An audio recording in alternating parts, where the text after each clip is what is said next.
गांव में चंदा अपने दो बच्चों के साथ रहती थी। चंदा के बच्चे बहुत छोटे थे। हालांकि चंदा विधवा थी। उसके पति की एक हादसे में कुछ ही महीनों पहले मौत हो गई थी, जिसके बाद चंदा को घर चलाने के लिए चाउमीन की दुकान लगानी पड़ती है। अरे चंदा भाभी, क्या मस्त तीखी चाउमीन बनाई है आपने।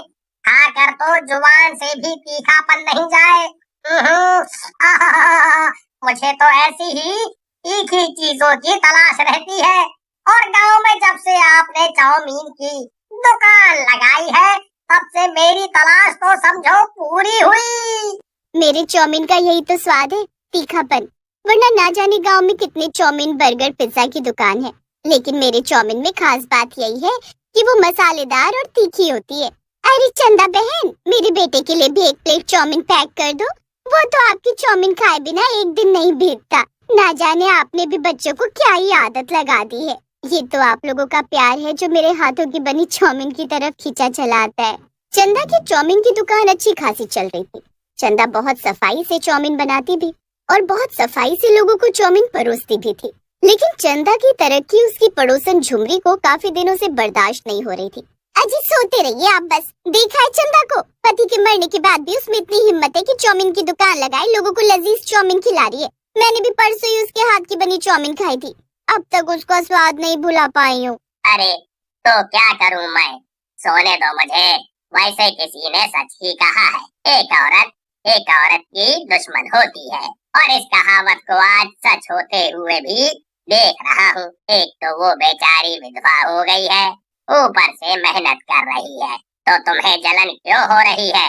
राम रे राम, कैसा पति दिया है भगवान आपने। साथ देने की जगह मुझे ही उल्टा सुना रहा है। छोड़ो, तुमसे ना होगा कुछ, जो करना है मैं ही करूंगी। इतना कहकर झुमरी अपने काम में लग जाती है।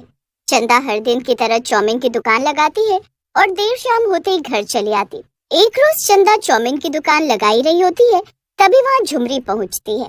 क्या बात है चंदा बहन, तुम तो अभी दुकान लगा ही रही हो और ग्राहकों को देखो, पहले से तुम्हारे हाथों के बने चाउमीन का इंतजार कर रहे हैं। बिल्कुल बिल्कुल, मेरे हाथों की बनी चाउमीन में आखिर है ही इतना स्वाद।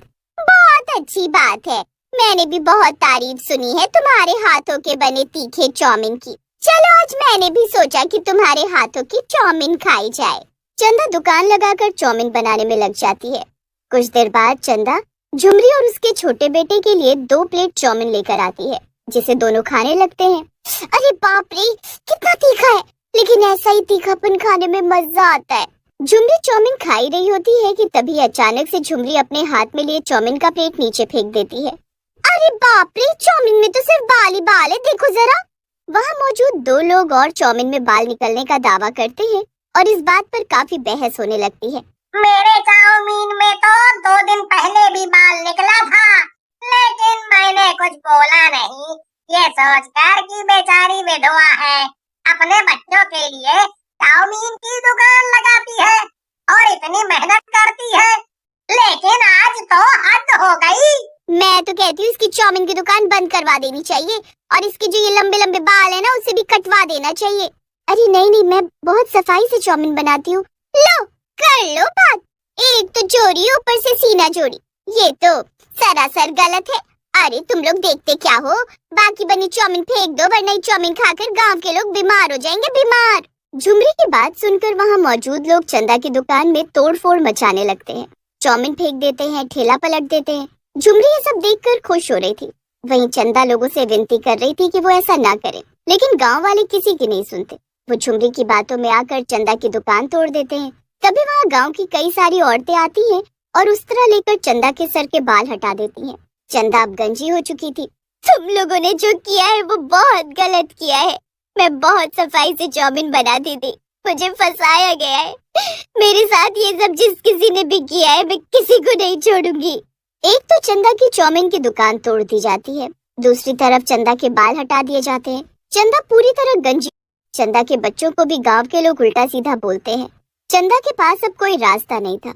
वो गांव के लोगों से खाना मांगने को मजबूर थी, लेकिन गांव के लोग उसे खाना अनाज कुछ नहीं देते। कुछ दिनों बाद चंदा बीमार पड़ जाती है। उसके बच्चे भी भूखे प्यासे बीमार रहने लगे थे और एक रोज चंदा की तबीयत ज्यादा खराब होती है और वो इस दुनिया को छोड़ देती है।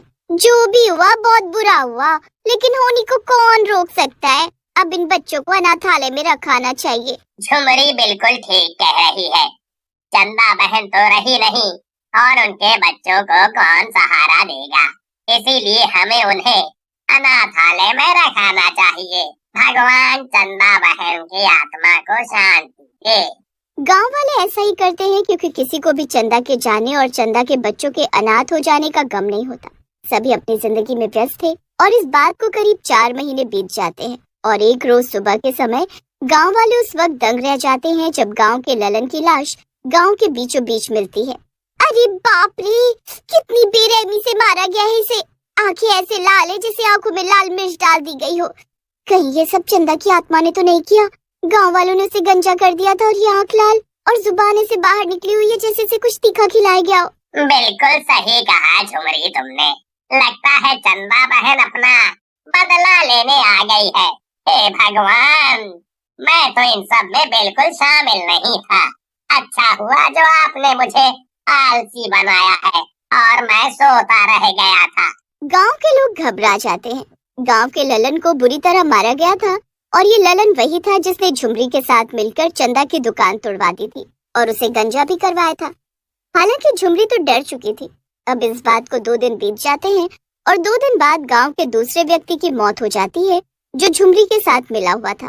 गांव में लोग अब बिल्कुल सुरक्षित नहीं है। हमें तांत्रिक के पास जाना होगा या फिर रात के समय घर से कोई ना निकले।